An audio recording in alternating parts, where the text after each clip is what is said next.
Everyone, welcome back to the nursing knowledge hub. तो आज के इस मिडवाइफरी और गायनेकोलॉजी नर्सिंग में हम लोग देखने जा रहे हैं अगला topic, that is amniotic fluid. तो एमनियोटिक फ्लूइड के बारे में हम लोग डिस्कस करेंगे। इसके नॉर्मल वैल्यूज क्या होते हैं, एबनॉर्मल वैल्यूज क्या होंगे, इसके नॉर्मल कैरेक्टरिस्टिक्स क्या होते हैं, एबनॉर्मल कैरेक्टरिस्टिक्स क्या होता है, ये सारा चीज हम लोग डिस्कस करेंगे तो आज के लेक्चर में। तो लेट्स स्टार्ट करते हैं, है ना। तो एमनियोटिक फ्लूइड को हम लोग एक अलग नाम से भी जानते हैं, दैट इज हमारा क्या होता है, लिकर एमनी। तो लिकर एमनी जो होता है उसको हम लोग क्या बोलते हैं, also known as amniotic fluid. Amniotic fluid को हम लोग क्या बोलते हैं, लिकर एमनी के नाम से भी जानते हैं। एमनियोटिक फ्लूइड क्या करता है देख लेते हैं। तो amniotic fluid distends uterus so that fetus gets enough space to grow, है ना। तो ये क्या करता है, यूट्रस को डिस्टेंड करता है। डिस्टेंड करने का मतलब क्या करता है, फैलाता है ना। जब फैलाएगा तो बच्चे को अच्छा जगह मिलेगा, अच्छा खासा जगह मिलता है किसको, ग्रो करने के लिए, है ना। तो fetus gets enough space to grow, ठीक है। नेक्स्ट आगे अब हम लोग चलते हैं इसी क्लास में। तो ये हम लोग फिगर देख लेते हैं। तो एमनियोटिक फ्लूइड कहाँ का होता है, तो नॉर्मल पोजीशन जो होता है हमारा प्लेसेंटा का, देखिए अपर पार्ट में होता है ना। तो पिछले क्लास में हम लोग प्लेसेंटा के बहुत सारे डिसऑर्डर्स के बारे में डिस्कस किए थे, है ना। तो अगर ये आप लोग प्लेसेंटा के बारे में देखना चाहते हैं तो प्लेलिस्ट से आप लोग जाके देख सकते हैं, है ना। ये क्या हमारा यूट्रस है, ठीक है। ये क्या हमारा अम्बिलिकल कॉर्ड है। अम्बिलिकल कॉर्ड के बारे में मैं पिछले क्लास में डिस्कस कर चुका हूँ। ये हमारा क्या, यूरिनरी ब्लैडर तो बहुत छोटा हो जाता है ना। सर्विक्स है, वजाइना है, लुमेन ऑफ यूट्रस है। तो इसी के अंदर क्या है, एमनियोटिक फ्लूइड है ना, एमनियोटिक फ्लूइड है, ठीक है।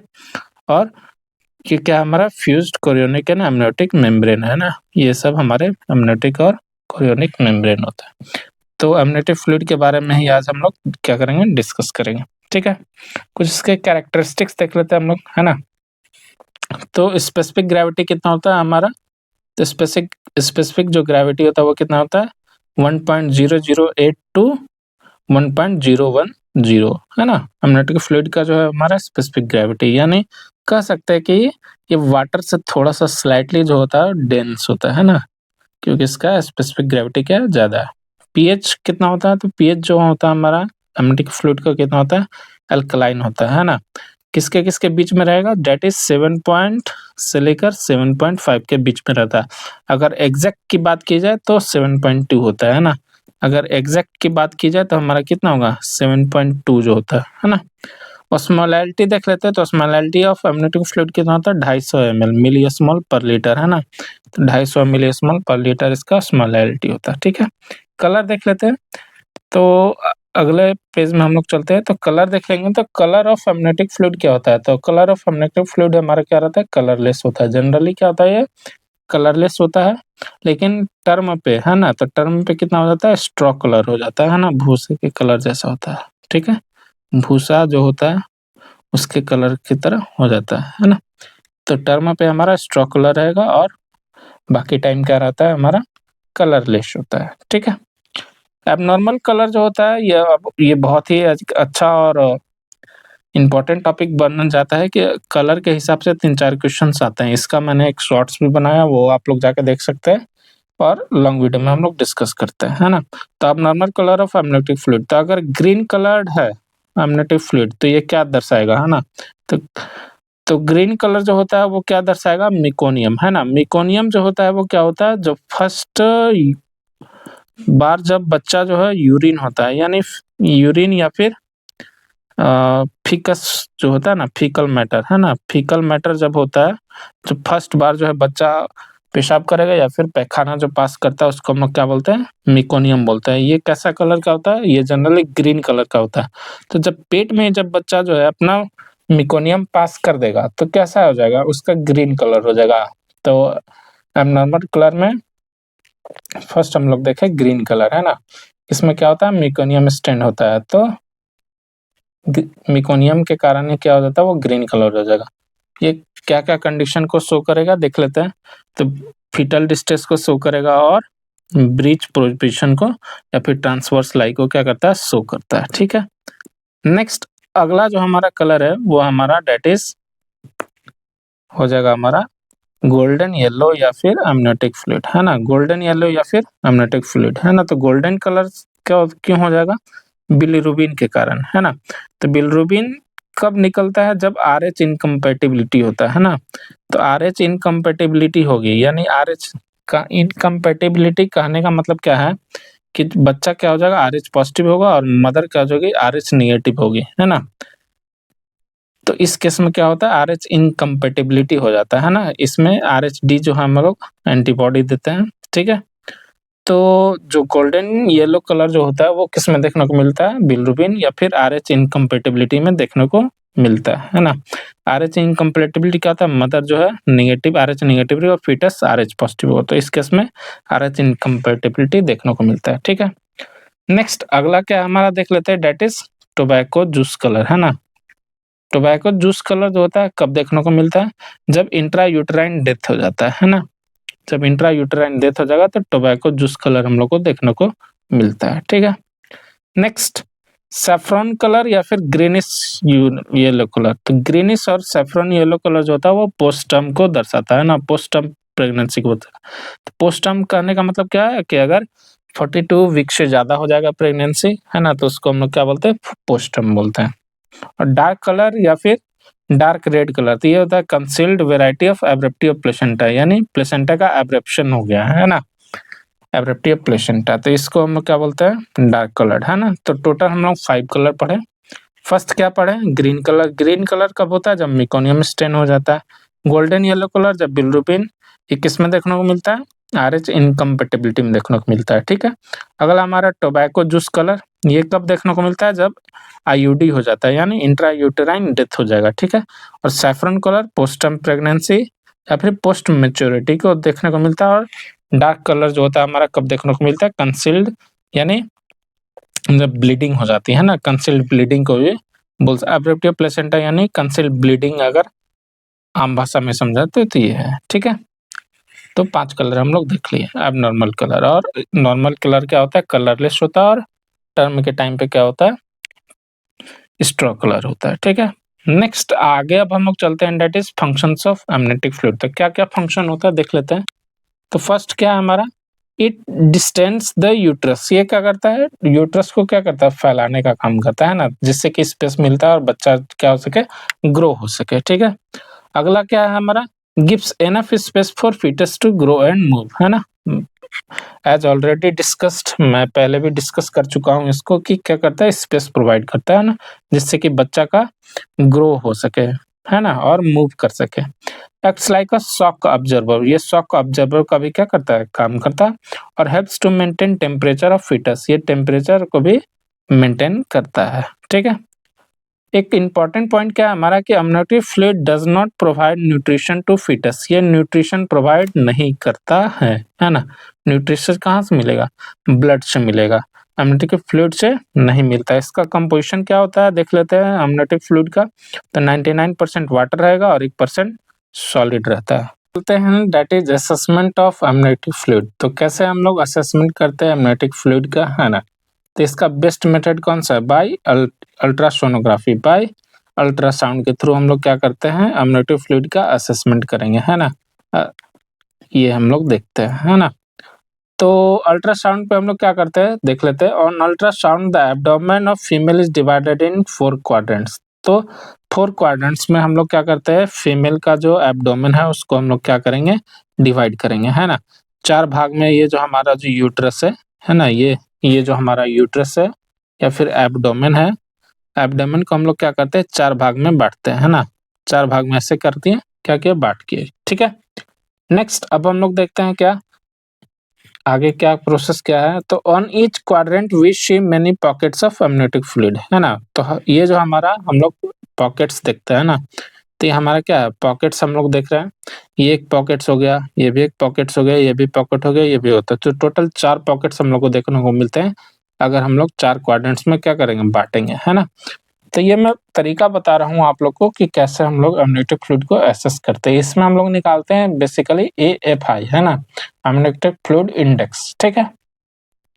तो देख लेते हैं, पॉकेट्स को बांट लेते हैं ना, उसके बाद उसका मेजरमेंट करते हैं।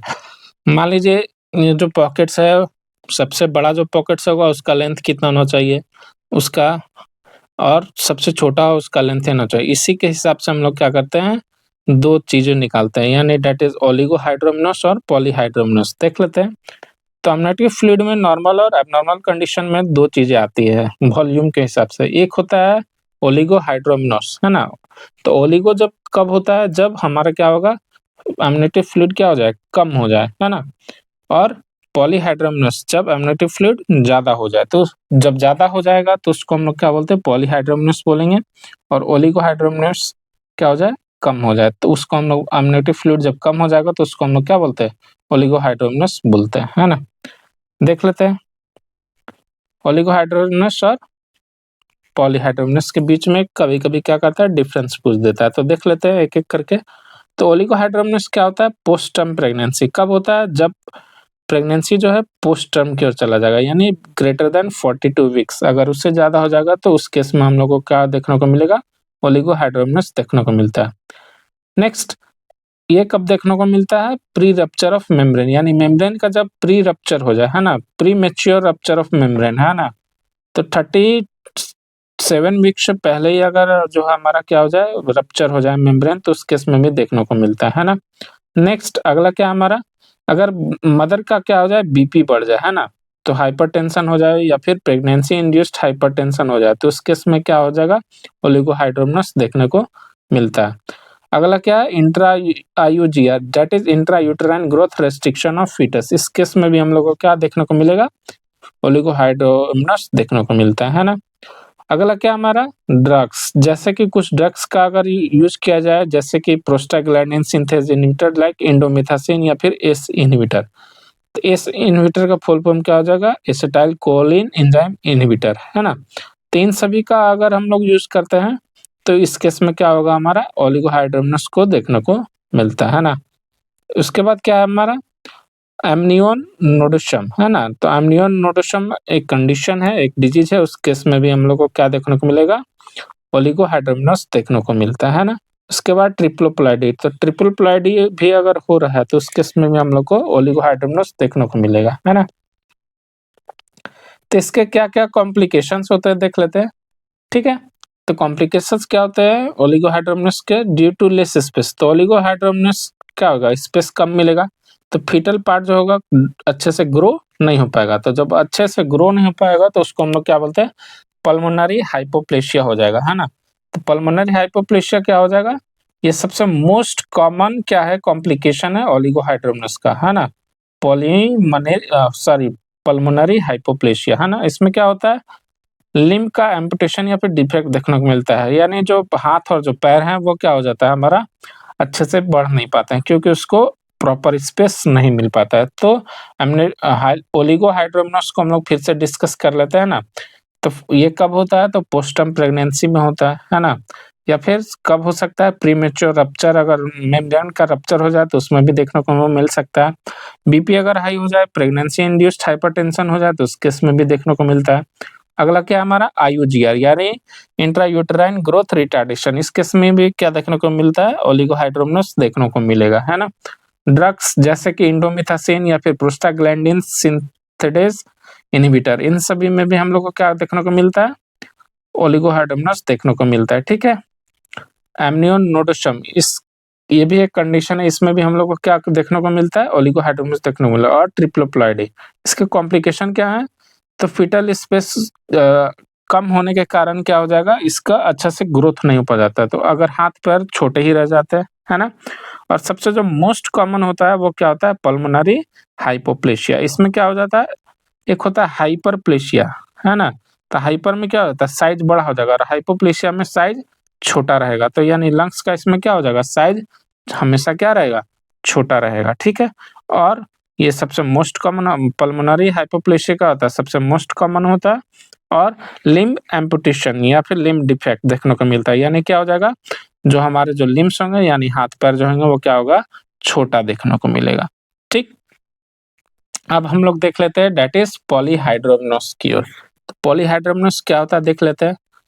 तो अदर कॉजेज ऑफ पॉलीहाइड्रोमिनस क्या-क्या हो सकते हैं देख लेते हैं। क्लेफ्ट लिप के कारण भी हो सकता है, क्लेफ्ट पैलेट के कारण भी हो सकता है। इससे क्या होता है, fetus can not swallow amniotic fluid, जब एमनियोटिक फ्लूइड को बच्चा जो है स्वेलो ही नहीं कर पाएगा, है ना, तो उस केस में क्या देखने को मिलेगा हमको, ये कब देखने को मिलेगा, क्लेफ्ट लिप और क्लेफ्ट पैलेट में हम लोग को देखने को मिलता है ना।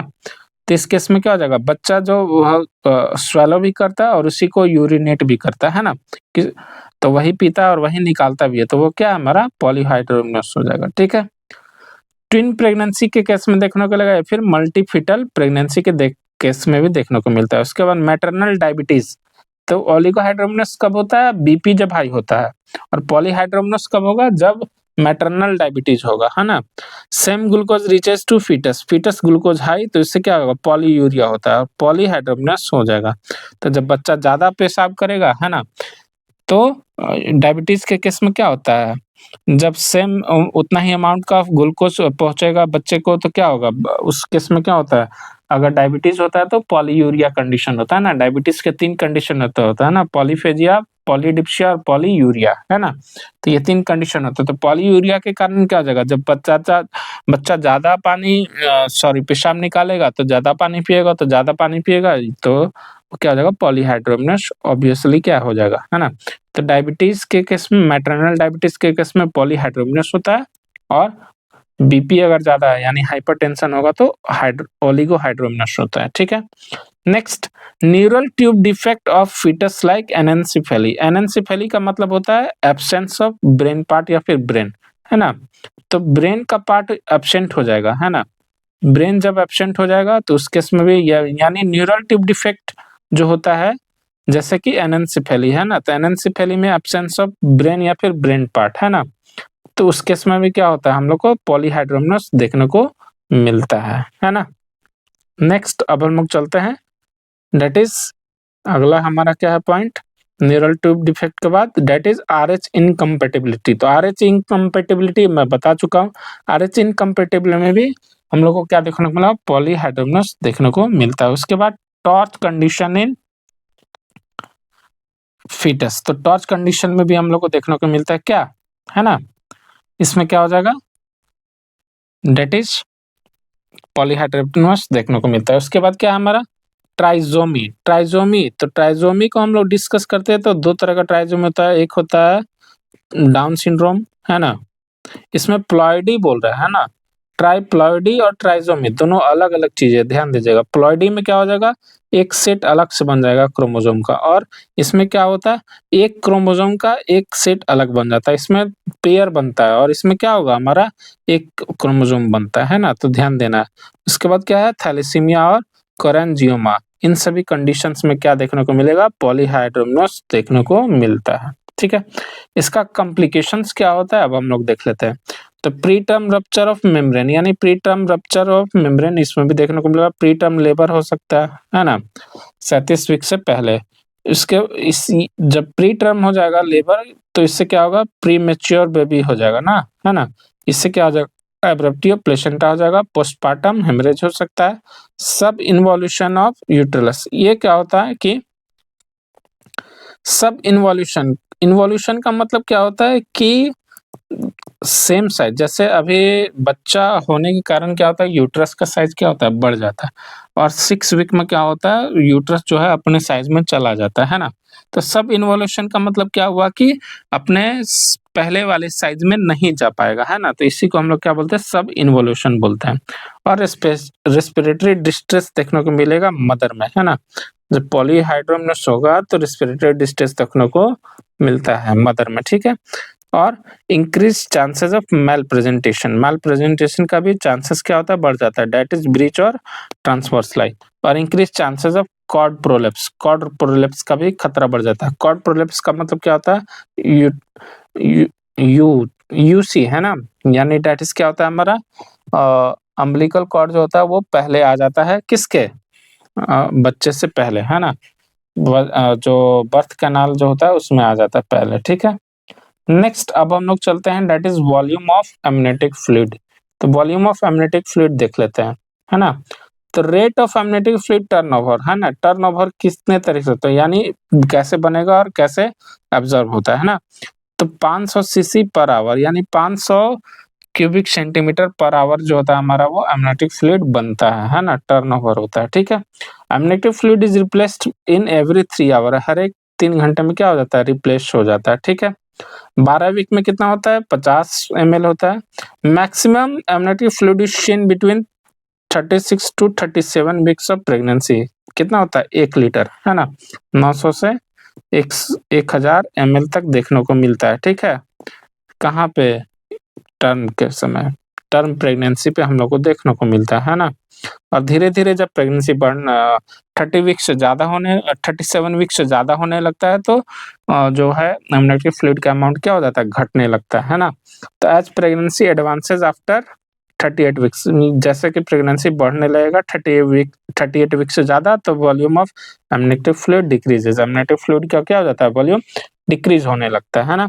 Volume of amniotic fluid at 40 weeks पे कितना होता है, 800 ml होता है ना। 40 वीक्स पे कितना होगा, 800 ml होता है, ठीक है। और if the volume of amniotic fluid is less than 200 ml at term, यानी 200 ml से ज्यादा है, यानी less than 200 ml है, तो उसको हम लोग क्या बोलते हैं, oligohydramnios. Very important point, very very important. अगर 200 ml से कम है तो उसको हम लोग क्या बोलेंगे, ओलिगोहाइड्रोमनस बोलते हैं। और अगर 2 लीटर से ज्यादा हो जाएगा टर्म पे तो उसको हम लोग क्या बोलते हैं, पॉलीहाइड्रोमनस बोलते हैं। क्या बोलते हैं, पॉलीहाइड्रोमनस बोलते हैं, है ना। तो 2 याद रखना है, यानी 200 ml से अगर कम तो उसको हम लोग क्या बोलेंगे, ओलिगोहाइड्रोमनस। और अगर 2 लीटर से ज्यादा तो उसको हम लोग पॉलीहाइड्रोमनस बोलते हैं, ठीक है। सोर्स ऑफ एमनियोटिक फ्लूइड, तो सोर्स क्या क्या होता है एमनियोटिक फ्लूइड के, तो इसके लिए दोनों सोर्स होते हैं, मदर भी होता है और फादर भी होते हैं। लेकिन mother is the main contributor in the early weeks of pregnancy. तो मदर क्या है, मेन कंट्रीब्यूटर है। जब बच्चा पेशाब भी करने लगेगा और पीने भी लगेगा तो उस फीटस हो जाएगा, है ना। Fetus is the main contributor in later pregnancy. तो अर्लियर प्रेगनेंसी में कौन होता है मेन कंट्रीब्यूटर, मदर, और बाद में क्या हो जाता है, बच्चा, है ना। तो देख लेते हैं, तो कंट्रीब्यूटर के हिसाब से देख लेंगे। तो if pregnancy is less than 12 week, तो अगर प्रेगनेंसी जो है 12 वीक से कम है तो मेजर कंट्रीब्यूटर कौन होगा, ultrafiltrate of mother plasma, mother plasma जाता है उसके, ठीक है। 12 से 20 वीक में क्या होता है, फीटल स्किन से होता है ना, डिफ्यूजन फ्रॉम फीटल स्किन, ठीक है। और प्रेगनेंसी से ज्यादा हो जाएगा तो फीटल यूरिन होता है, ठीक है। क्वेश्चन को चलते हैं, दैट इज हमारा क्या हो जाएगा, cornification of fetal skin occurs at. तो कॉर्निफिकेशन का क्या मतलब होता है कि केराटिन का जमा होना, और जो केराटिन जो होता है वो क्या करता है, स्किन को मोटा बनाता है ना, स्किन के लेयर्स को परफॉर्म करता है। तो टोटल जो 7 लेयर्स होते हैं हमारे स्किन के, है ना, तो उसको फॉर्म कब करता है, तो कॉर्निफिकेशन का मतलब क्या हुआ कि स्किन लेयर्स का फॉर्म होना, है ना, स्किन लेयर्स का क्या होना, मोटा होना, है ना। तो ये कब होता है, at after 20 weeks of pregnancy, यानी 20 वीक से बाद होता है ना। अब देख लेते हैं overall major contributor of amniotic fluid कौन होगा, तो मेजर कंट्रीब्यूटर कौन होगा, फीटल यूरिन होता है ना। तो फीटस का जो यूरिन होता है वही क्या होता है, हमारा मेजर कंट्रीब्यूटर होता है, ठीक है। सम माइनर कंट्रीब्यूटर क्या होता है, पल्मोनरी फ्लूइड और प्लेसेंटल फ्लूइड।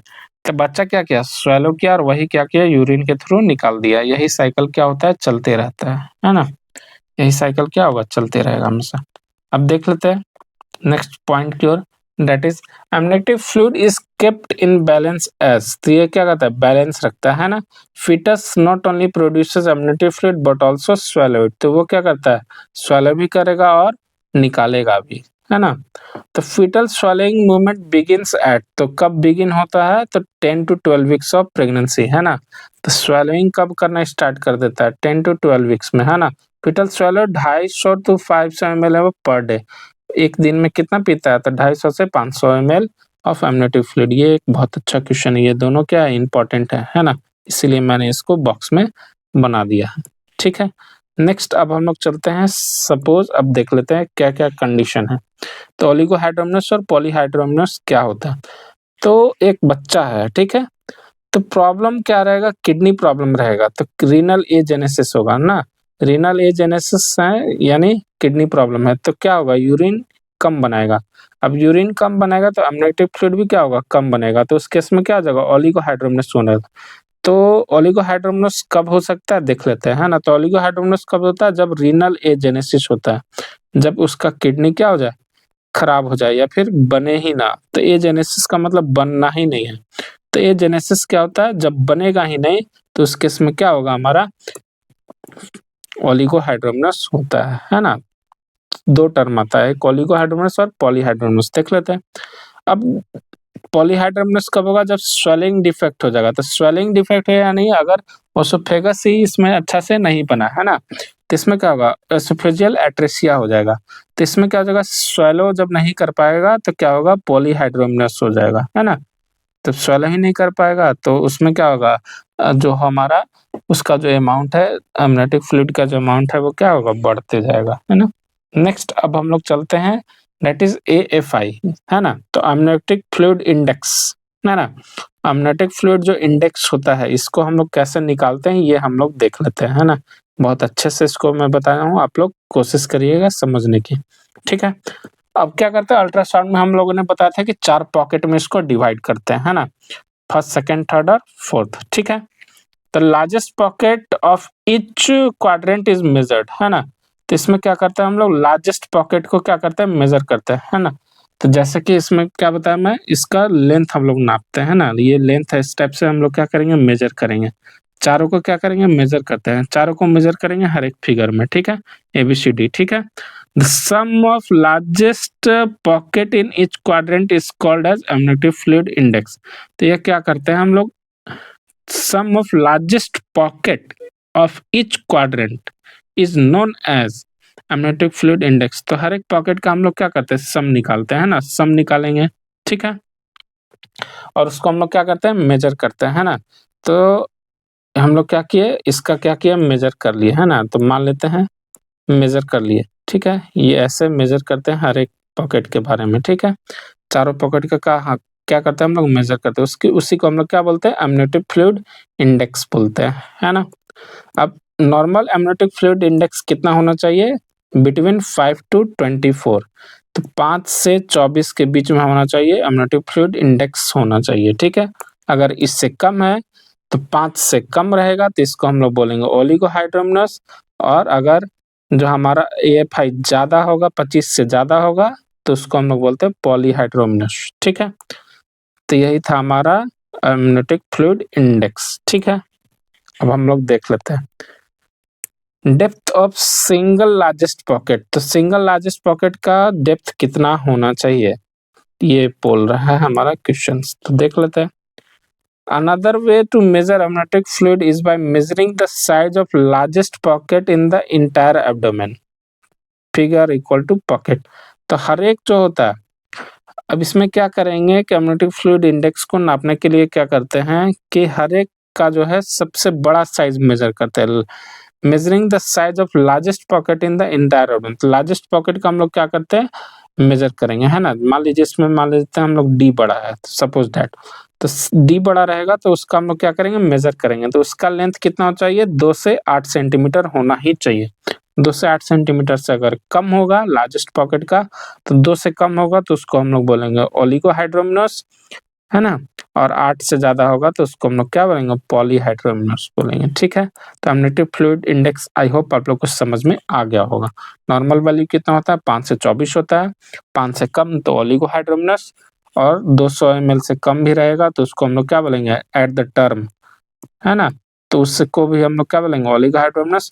और 2 लीटर से ज्यादा या फिर 25 से ज्यादा, है ना, 25 से ज्यादा और 2 लीटर से ज्यादा तो उसको हम लोग क्या बोलेंगे, पॉलीहाइड्रोमनस बोलते हैं, ठीक है। और अगर सिंगल लार्जेस्ट पॉकेट की बात की जाए तो उसमें क्या होना चाहिए, नॉर्मल लेंथ कितना चाहिए, 2 से 8। अगर 2 से ज्यादा कम तो ओलिगोहाइड्रोमनस, और 8 से ज्यादा तो उसको हम लोग क्या बोलते हैं, पॉलीहाइड्रोमनस, ठीक है। नेक्स्ट अब हम लोग पॉलीहाइड्रोमनस और ओलिगोहाइड्रोमनस के बारे में एक और छोटा सा डिफरेंस देख लेते हैं। तो अमनियोटिक फ्लूइड का जो वॉल्यूम होना चाहिए वो 200 ml से क्या होना चाहिए, कम होना चाहिए। और अल्ट्रासाउंड कराने पे अमनियोटिक फ्लूइड जो होना चाहिए इंडेक्स, वो 5 सेंटीमीटर से कम होना चाहिए। और single pocket largest pocket 2 centimetre से कम होना चाहिए। ये सारा चीज हम लोग डिस्कस कर चुके हैं। Most common cause of mild oligohydramnios, तो जो कॉज पूछ रहा है तो वो क्या होता है, इडियोपैथिक होता है ना। इडियोपैथिक का मतलब अननोन है ना, कुछ अता पता नहीं है, ठीक है। और most common cause of severe oligohydramnios, तो सीवियर ओलिगोहाइड्रोमनस अगर हो रहा है तो उस केस में क्या होता है, कंजेनाइटल रीनल प्रॉब्लम यानी रीनल एजेनेसिस होता है। इसमें क्या होता है कि हॉर्सशू शेप होता है। कैसा शेप होता है, हॉर्सशू शेप होता है। ये बहुत इंपॉर्टेंट है। ये जितने भी पॉइंट्स लिखे हुए हैं मैंने बहुत रिसर्च करके लिखा है और ये बहुत इंपॉर्टेंट है, ये सारे एग्जाम्स में पूछे जाते हैं। तो हॉर्सशूज किडनी हो जाएगा, तो इससे क्या हो जाएगा, ओलिगोहाइड्रोमनस देखने को मिलते हैं, है ना। अगर इसका नोट्स चाहिए तो आप लोग मेरे टेलीग्राम चैनल पे जुड़ सकते हैं, जिसका लिंक जो है चैनल के डिस्क्रिप्शन में दिया हुआ है, तो वहां से आप लोग जाकर इसका नोट्स प्राप्त कर सकते हैं, है ना। नेक्स्ट अब हम लोग देख लेते हैं, डेट इज पॉलीहाइड्रोमनस। तो पॉलीहाइड्रोमनस क्या होता है, एमनेटिव फ्लूइड कितना होना चाहिए, 2 लीटर से ज्यादा होना चाहिए। और अल्ट्रासोनोग्राफी पे एमनेटिव फ्लूइड इंडेक्स 25 से क्या होना चाहिए, ज्यादा होना चाहिए, है ना। और सिंगल लार्जेस्ट पॉकेट 8 सेंटीमीटर से ज्यादा होना चाहिए। ये सारा चीज मैं डिस्कस कर चुका हूँ पहले ही। मोस्ट माइल्ड पॉलीहाइड्रोमनस हो रहा है तो उसका कॉज क्या है, अननोन है, इडियोपैथिक है ना। और सीवियर पॉलीहाइड्रोमनस है तो कंजेनाइटल स्वेलिंग डिफेक्ट, ये क्या क्या हो सकता है, एसोफेजियल एट्रेसिया हो सकता है, ड्यूडेनल एट्रेसिया और इंटेस्टाइनल ऑब्स्ट्रक्शन, ये तीनों चीज हो सकता है। तो तीनों केस में क्या होगा, हमारा पॉलीहाइड्रोमनस देखने को मिलेगा। अब ग्रेड्स ऑफ पॉलीहाइड्रोमनस होता है तो माइल्ड, मॉडरेट और सीवियर। माइल्ड कब होता है, जब AFI 8 से 11 हो, ठीक है। और मॉडरेट कब होगा, जब 12 AFI जो है 12 से 15 हो। और सीवियर कब होगा, जब 16 से ज्यादा हो, है ना। AFI है ना, पॉली अमनेटिक फ्लूइड इंडेक्स। इसमें एक बात की जाए तो इसमें लार्जेस्ट पॉकेट की बात कर रहा है ना, लार्जेस्ट पॉकेट। ऐसे तो 25 से ज्यादा होना चाहिए, लेकिन जो लार्जेस्ट पॉकेट की अगर बात की जाए, लार्जेस्ट पॉकेट है ना, तो पॉकेट का लेंथ कितना होना चाहिए, नॉर्मल 2 से 8 होना चाहिए, है ना। तो 8 से 11 है तो माइल्ड में आएगा, ठीक है। अगर 12 से 15 के बीच में है तो वो क्या आ जाएगा, मॉडरेट में आएगा। और अगर 16 से ज्यादा है तो सीवियर में आएगा, है ना। तो इसका ग्रेडिंग कर दिया गया है, ठीक है। अब हम लोग चलते हैं, डेट इज ओलिगोहाइड्रोमनस के कारण। तो ओलिगोहाइड्रोमनस क्या होगा देख लेते हैं। तो इससे क्या हो जाएगा, कॉर्ड कंप्रेशन होता है ना, कॉर्ड कंप्रेशन हो जाएगा, यानी कॉर्ड जो हो जाएगा क्या, मुड़ जाएगा, ठीक है। तो इससे क्या होगा, अम्बिलिकल वेन गेट डिसकम्प्रेस्ड। तो अम्बिलिकल वेन क्या हो जाएगा, कंप्रेस्ड हो जाएगा। और अम्बिलिकल वेन कौन सा ब्लड कैरी करता है, ऑक्सीजनेटेड कि डीऑक्सीजनेटेड, तो इसमें क्या हो जाएगा, ऑक्सीजनेटेड ब्लड कैरी करता है ना। किधर से किधर की ओर करेगा, तो मदर से फीटस की ओर करता है। लीड्स टू फीटल डिस्ट्रेस, इससे क्या हो जाएगा, फीटल डिस्ट्रेस हो जाएगा। जब ऑक्सीजन नहीं मिलेगा तो बच्चा फीटल डिस्ट्रेस में चला जाएगा। तो फीटस पासेस म्यूकेनियम इन एमनेटिक फ्लूइड, तो क्या करता है, फीटल डिस्ट्रेस के कारण क्या होगा, वो मिकोनियम पास करता है, यानी फीकस पास करेगा। तो उससे क्या हो जाएगा, ग्रीन कलर हो जाएगा, है ना। मिकोनियम स्टैंड इसी को बोलते हैं। तो मिकोनियम स्टैंड क्या हो जाएगा, कलर हो जाएगा, ग्रीन कलर हो जाएगा। वही क्या हो जाएगा, स्वैलो करेगा। तो इसी को हम लोग क्या बोलते हैं, मिकोनियम एस्पिरेशन सिंड्रोम बोलेंगे। तो जब मिकोनियम पास कर देगा तो फिर उसी को क्या करेगा, स्वैलो करेगा, है ना। तो इसी को हम लोग क्या बोलते हैं, meconium aspiration syndrome, aspiration of mucus. देख लीजिए आप लोग फिगर में, तो ये क्या होगा, हमारा ग्रीन कलर का है तो फीटल डिस्ट्रेस हो गया। तो फीटल डिस्ट्रेस जब होता है तो क्या होगा, हमारा मिकोनियम पास होगा। जब मिकोनियम पास हो जाएगा तो वही बच्चा फिर क्या करेगा, स्वैलो करेगा। और फिर इसी को निकालेगा और फिर से क्या करेगा, स्वैलो करेगा, ठीक है। और इसी को हम लोग क्या बोलते हैं, कैन लीड टू पोस्टम प्रेगनेंसी। यही क्या होता है, पोस्टम प्रेगनेंसी को लीड कर सकता है, ठीक है। अब इसका ट्रीटमेंट क्या है, अब हम लोग देख लेते हैं। तो ट्रीटमेंट क्या करेंगे, एमनियो इन्फ्यूजन करते हैं ना, एमनियन इन्फ्यूजन करेंगे। क्या करेंगे, तो इसको क्या करेंगे, नॉर्मल सलाइन में एमनियन इन्फ्यूजन करते हैं, एमनियन भर देते हैं। इसमें क्या करेंगे, इन्फ्यूजन पंप के थ्रू क्या करते हैं, इंट्रायूटेराइन प्रेशर को मेंटेन करते हुए क्या करेंगे, नॉर्मल सलाइन को हम लोग 37 डिग्री पे क्या करते हैं, देते हैं, है ना। Intrauterine pressure should be never be more than 25 mm of Hg, है ना। तो ये एमनियन इन्फ्यूजन है, ठीक है। हम लोग क्या करेंगे, उससे ट्रीटमेंट करेंगे, ठीक है। नॉर्मल सलाइन से क्या करेंगे, टेम्परेचर कितना होना चाहिए, 37 डिग्री सेल्सियस होना चाहिए। During this procedure the intra uterine pressure should never be more than 25 mm of Hg। तो इस मेथड के द्वारा हम लोग adhesive plate to mother's leg, ठीक है, मदर्स लेग को हम लोग क्या करते हैं, एडहेसिव देते हैं, इंट्रायूटेराइन प्रेशर करते हैं। तो इस प्रोसीजर के द्वारा हम लोग क्या करते हैं, उसका जो एमनियोटिक फ्लूइड है उसको क्या करेंगे, डाइल्यूट करते हैं, है ना। अब हम लोग देख लेते हैं ट्रीटमेंट। तो ट्रीटमेंट कैसे करेंगे, अल्ट्रासोनोग्राफी करेंगे। एमनियोटिक फ्लूइड क्या करते हैं, इसमें निकालते हैं, है ना। इसी को हम लोग क्या बोलते हैं, एमनियोसेंटेसिस बोलते हैं। एमनियोसेंटेसिस क्या होता है, तो इसमें हम लोग क्या करेंगे, अमाउंट रिमूव पर आवर, तो 500 मिलीलीटर से ज़्यादा एक बार में हम लोग क्या करते हैं, एमनियोटिक फ्लूइड को नहीं निकालते हैं। और ये किसके गाइडेंस में करेंगे, अल्ट्रासाउंड के गाइडेंस में करते हैं। यानी सिरिंज से हम लोग क्या करेंगे, एमनियोटिक फ्लूइड जो मेकोनियम वाला जो एमनियोटिक फ्लूइड है उसको निकालेंगे, है ना। और एमनियो इन्फ्यूजन के थ्रू नया एमनियोटिक फ्लूइड को क्या करते हैं, चढ़ाते हैं, है ना। एनएस चढ़ाते हैं जनरली। और हम maximum how much amniotic fluid can be remove, तो मैक्सिमम कितना निकाल सकते हैं, तो 1500 से 2000 ml, ठीक है। अब पॉलीहाइड्रोमिनस में हम लोग क्या देख लेते हैं, नर्स का रोल क्या होना चाहिए। तो इसमें क्या करेंगे, हम लोग क्या करेंगे, पेशेंट को क्या करेंगे, प्रोसीजर समझाएंगे, एक्सप्लेन करेंगे रिस्क वगैरह सारी चीजें, उसके बाद कंसेंट लेते हैं, है ना। तो इसमें हम लोग इम्प्लाइड कंसेंट लेंगे कि इन्फॉर्म कंसेंट लेंगे। तो इसमें हम लोग क्या करते हैं, इन्फॉर्म कंसेंट लेते हैं। और इम्प्लाइड वाला जो होता है वो हम लोग कब लेते हैं, इमरजेंसी में लेते हैं, है ना। उसके बाद क्या करेंगे, do a free abdominal examination to examine fetal position. Fetal examination करते हैं, एब्डोमिनल एग्जामिनेशन करेंगे ताकि हमारा फीटल का पोजीशन पता चल सके, ठीक है।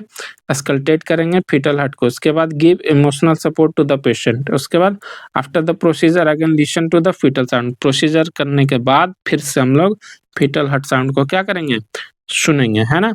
Next, after the procedure explain the patient about the symptoms. Symptoms के बारे में उसके बाद क्या करेंगे, बताएंगे। तो क्या क्या सिम्टम्स देखने को मिल सकता है प्रोसीजर के बाद, तो hyper activity of uterus, uterus में हाइपर एक्टिविटी देखने को मिल सकता है।